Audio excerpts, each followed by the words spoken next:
Yeah. She basically was. She was the girl. Both of them were, my girls for a long time. They are down at a restaurant in New York City called Il Buco, which is a great restaurant, by the way. And I get a call from one of them, which is essentially like, "Hey, Bryan, it's such and such and such and such, and we're hanging out, and we really wish you were here, and we were talking about you, and we were telling dirty stories," whatever they were saying. And I couldn't call back fast enough. I was like, "Where are you?" Like, "We're at Il Buco." I'm like, "I'll be there now." I mean, I was literally like 20 minutes away, and I got down there in 5 minutes. I was saying to the cab, I was like, "Drive faster! Drive faster!" I get there, long story short, because I'm a team player, I call my best friend Jimmy Burke. I come in at the good time. That's it. I call Jimmy Burke. I say, "Get down here." That, by the way, is always the code for fucking there's something about to go down, and it always involves pussy. Get down here. He goes, "Be right there, gang." He's there in 2 seconds. We're drinking wine. I'm fucking getting them all plied up, talking about it. I can see the two of them, the two girls, are all over each other. And I'm like, "Oh, you want to use me as a bridge to have an experience with each other. How interesting." My two old girlfriends, who subsequently asked me to have children with them, by the way, just to use my sperm, which was very flattering, but I had to say no. But anyway, so I'm like that. Jimmy Burke goes, "Hey, guys, let's go back to I call him the maestro. He goes, "Let's go back to my place. Let's go back to my place. I'll build a fire, got some weed. I'll make some fucking chocolate chip cookies. How's that sound? Weed, fireplace, chocolate chip cookies?" They're like, "Yeah, okay, sounds good." We get to the place. He goes to the kitchen to start whipping up chocolate chip cookies. He's bringing out some weed. He goes to the kitchen, brings out weed, brings out a joint. By that time, I'm already naked on the bed with the girls. I'm already naked. And he's like, "What the fuck is this? This is fuck the weed. This is fucking great." And I'm like, "Okay, I got my cock and one girl's mouth. I'm working my balls." I'm like, looking at him. I go to Jimmy. I go, "I'd rather be nowhere else in the world right now, brother. This is the place to be. This is the greatest experience of my life. Literally, like I'm living a porn right now, and I love them. They're both my girls." So Jimmy's like, "Let me take my clothes off." He looks like a red bumpy pickle, by the way. He's fucking hairless, got a piece on him, and I'm like, that's just not attractive to me, but whatever. So he's trying to get this girl's pants down. He's got a tongue literally that goes, literally he could catch fucking flies with that tongue. He's like one of those frogs. I'm like, people don't know what an entertaining dude this guy is. He's idea. One of these guys, like, there's certain people that they go from cradle to the grave and they never become famous, and it's a national disaster. It's a disaster. It's a tragedy. We call him national tragedy. We call him the national treasure. He's the greatest. He's hilarious. Yeah, he's incredible. He's a Joey Diaz type character. Yeah, that's right. Just one of those dudes that's just fucking hilarious. Yeah. Like, you're so happy you know him because you're always laughing when you're around him. Why? Because he rides around, because it's at Christmas time. He goes, "Come outside." I go, "What?" He's driving down fucking 57th Street with a cowboy hat on, a down vest in the middle of winter with no fucking pants on, and I hear him go, "Deck the halls with balls of holly, ho!" And this woman goes, "Ah!" and screams because he's driving, standing up on the pedals, and his cock is going on 57th Street in the middle.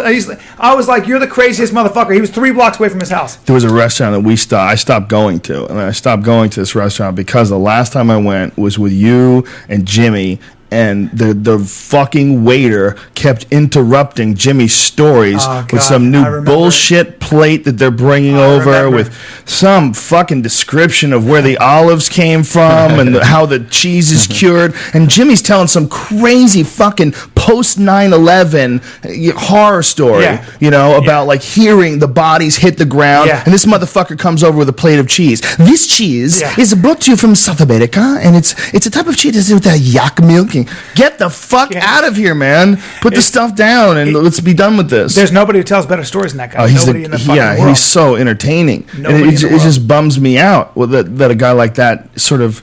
Well, you know what, though? He always says that. He goes, "The life is my tapestry." Yeah. He just has such a blast. He does. And he always makes it a good time, no matter where that fucking guy is. He's taking this girl's pants down. He's trying to get his frog tongue in there. She's trying to go down on the other girl, so she's more into the other girl. As I'm making out the other girl, I'm like, "Oh, is that my cock? There it is." I'm just I'm sorry to be this graphic, but the point is, it was just a fucking it's craziness. Fest. Okay. So he's trying to get his, and she stops. She goes, "Wait, hold on.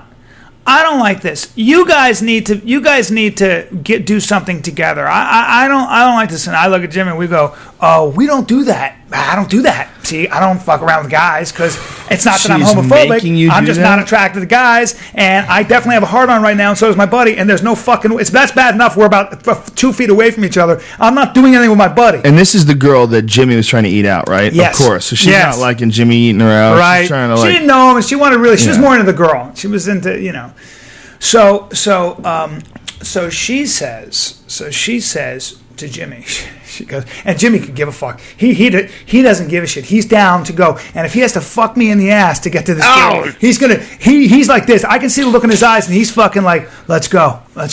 What the fuck do you need me to do? She goes, I want you guys to make out. And we had done a play. God. We wrote a sketch where we make out as a joke. And I go, no, I don't make out with guys. It's disgusting. Can't do it. I can't do it. I had to do it. There was a part. Wait, you said you wrote a play that you guys could both make out with. I wrote this play just so we can make out. Listen, I can't make out with dudes, but I did write this play where I make out with dudes, and I penned every letter. And it's unfortunate that it had to be that way. That I had to make out with a guy, but I mean that's what I wrote. Did I hear that? It's what I wrote. It's called Kissing a Boy. But the point is this. It's called Why is my dick hard? Why am I crying? Why? Okay. It's called Why Am I Crying? And why? Anyway, so before I can even do anything, Jimmy goes, I'll fucking kiss him. He goes, get over here, you fucking pussy. I go to Jim. Oh my He goes like, God. Pulls me away. He goes, you happy? She goes, yeah. Goes down on him like that. So now I'm back to my girl. And we're locked in and we're making out. And all of a sudden I feel the other girl's ass hand around my ass. She goes, you feel good, Bryan? I'm like, yeah, it feels fucking good. Whatever. And all of a sudden I feel like I'm not an ass play guy, to be honest with you, but I feel like a finger going in my mud whistle, if you will. If I can channel Chippy Schubert, I feel it going in my mud whistle. Look, I don't got a sewer pickle up there. You know what I mean? So I'm like, okay. What the fuck? She goes, does that feel good? I go, I guess so. You're a girl. It went in Rome. I'm like, fuck. And I'm just so into this girl.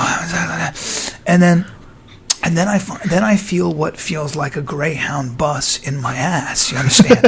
A Greyhound bus in my ass. To which I go, oh, like that. Exactly what I went, oh, like that. And I turn around like this. I'm stuck. All I can do is go. I arch my back. I turn. I go, oh, like that. And my buddy's got his thumb in my ass. And he goes like this. He goes, you fucking pussy. Oh, and no. pulls it out. You know what happened? Bad man stuff. Now let me explain why and how.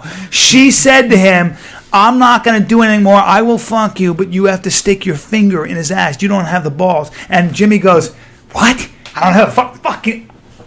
Shut the fuck, gang, like that. Like, she didn't give a shit. Christ. I was like, hey, guy, I mean, a little something here. I understand wanting to get laid, but to stick your finger in my fucking ass, I go, here's the problem. I got to tell all my friends now, otherwise we're gay.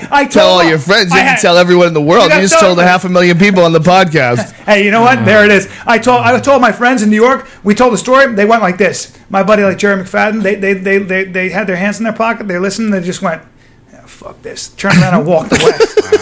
They wouldn't even talk to me. They walked away shaking their head in a bad mood. I was like, could I fly Jimmy out here and have him on the podcast? Yes. Okay. The next time you do the podcast, let's schedule it in like 3 or 4 weeks from now, somewhere before Thanksgiving. I love it. You come out to do the podcast. We'll fly Jimmy out from New York if he can do it.